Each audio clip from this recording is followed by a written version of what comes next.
Michael Jackson, I'm not happy with. This guy was acting like a goofball tonight. And you're doing like bolo punches to the body on top. Never looked like he was trying to finish CM Punk ever.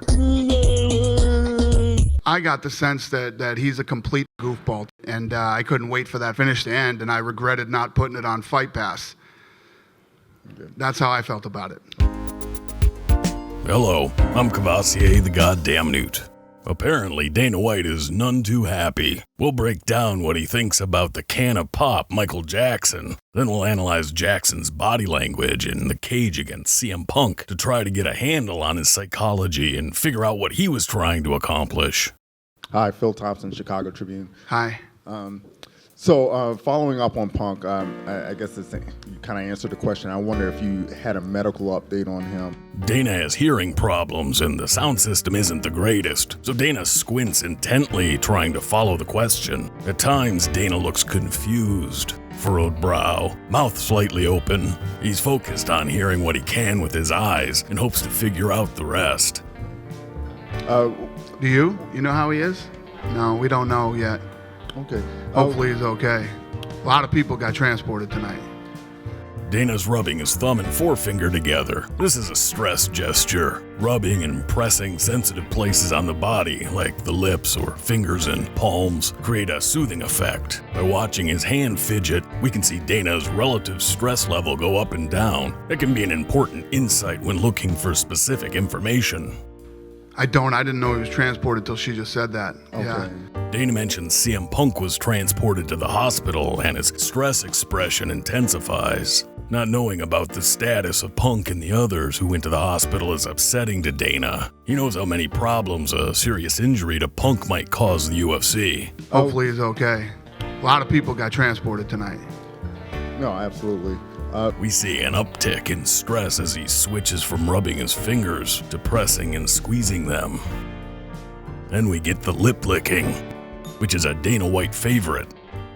What do you think about the heart that he showed in the fight today? No, he did, man. Listen, he got clipped a lot in that shot. It looked like he was hurt bad a couple of times. He stayed in there. He went for 3 rounds, you know. Now that Dana is back to talking about what happened in the cage, the action itself, his stress goes down. The hand gestures have all but stopped.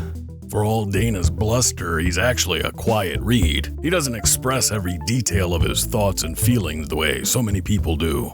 Michael Jackson, I'm not happy with. This guy was acting like a goofball tonight. You get this opportunity to come in and CM Punk. Dana's facial expressions amplify what he's saying right here. Dana says stuff just to say it all the time, but his feelings about Mike Jackson's performance seem authentic and personal. And you're doing like bolo punches to the body on top. Never looked like he was trying to finish the Punk ever, right? Looked like he could have finished CM Punk times. Dana's look is incredulous while talking about Jackson's opportunity. You get this opportunity to come in and CM Punk. And he gives a mock smirk, like you gotta be kidding. Never looked like he was trying to finish the Punk ever, right? Looked like he could have finished CM Punk times. Dana is sincere about this. He nods yes while his eyebrows arch and his forehead raises the earnest question. This is what has Dana so upset. You get this opportunity to come in and finish CM Punk. Mike Jackson seemed to be able to end things with CM Punk whenever he wanted, but he didn't. Dana really cares about opportunities. Perhaps one day I'll do a series about the psychology of Dana White, and I'll need a whole episode just to talk about his associations with the concept of opportunity. It's perhaps his core value. Even on a night when there were so many great scraps and positives to talk about, Dana went out of his way to bring this up. I don't know what that guy did for a living before we gave him this shot, but whatever it was, he needs to go back and do that again. He's 0-2 as far as I'm concerned. This is personal to Dana, so he takes a personal swipe at the guy. Notice the intensity of his finger rubbing. Dana's done thinking about Mike Jackson, so he wraps it up for everyone with an unvarnished takedown of the guy's character. I got the sense that he's a complete fucking idiot, and I couldn't wait for that fight to end, and I regretted not putting it on Fight Pass. That's how I felt about it. He's done talking, so he closes his mouth tight.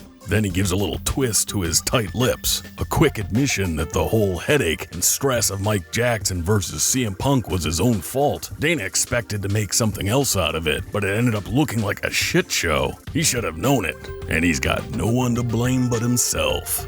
That's why we get this smile last, because what are you gonna do about it? You can't win them all. That's how I felt about it. Okay. With Blades, to the man's earlier point, I know you don't. Now we see the tension Dana was holding leave his body and no more stress fidgets. He looked unbelievable, and obviously beating Alistar Overeem is a big deal. Yeah, my little dog Spot got hit by a car. Hubba, hubba, hubba, hubba, hubba. Put his guts in a box and put him in a drawer. Hubba, hubba, hubba, hubba, hubba. Hvad er vi sådan? Så får jeg det. Ikke godt nok hurtigt. Kan vi ikke lide det der? Ej! Ej, for satan. Oh, shit! Well, I'm a happy boy. Oh, I'm a happy boy. What about Mike Jackson? Is Dana right? Was he acting all goofy when he should have taken care of business? Let's see. Mike Jackson isn't the sharpest bulb in the drawer, but that doesn't mean you can lay all the world's problems at his feet. His main problem seems to be his complete lack of self-awareness or knowledge of how others perceive him. Consider his tattoos. No imagination. They're either cliched or racistly off-putting. And this is a guy who fancies himself a brand on the rise.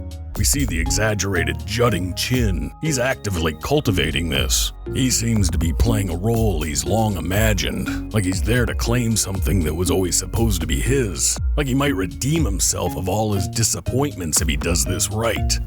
Jackson is trying to own the moment, but I see a guy who's acting like he's already done something, and whatever transpires between himself and CM Punk in the octagon is inconsequential. Jackson's able to land good shots, seemingly at will, but shows no interest in pushing his massive advantages. Mike has Punk down, but has difficulty dealing with Punk's wrist control. Jackson's obviously not a physically strong guy. Perhaps this explains why he shied away from action and didn't seek the finish.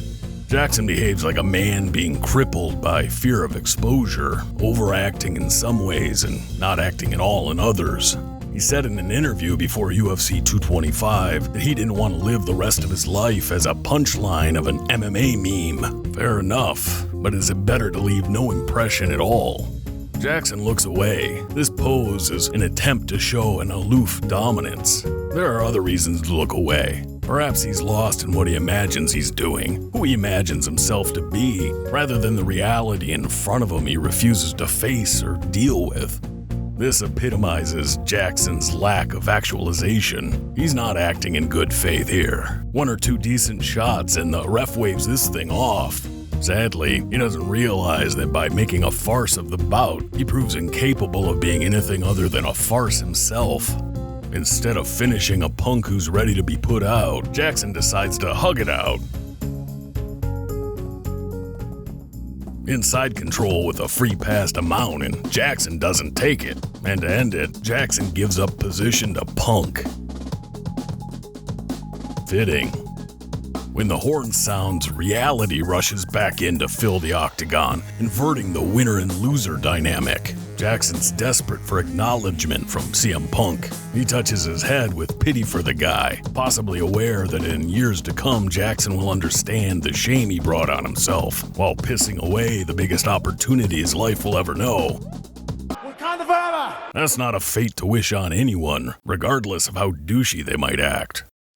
Well, that's what I see. My takeaway is this. If you're Dana and you give someone a huge opportunity they don't deserve, then you shouldn't expect them to handle themselves with the honor, dignity, and humility of someone who earned their place in life.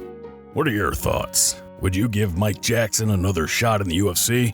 And if so, who would you match him up with at 170? Let me know in the comments below, or over on the Twitters. Remember, this isn't supposed to be easy.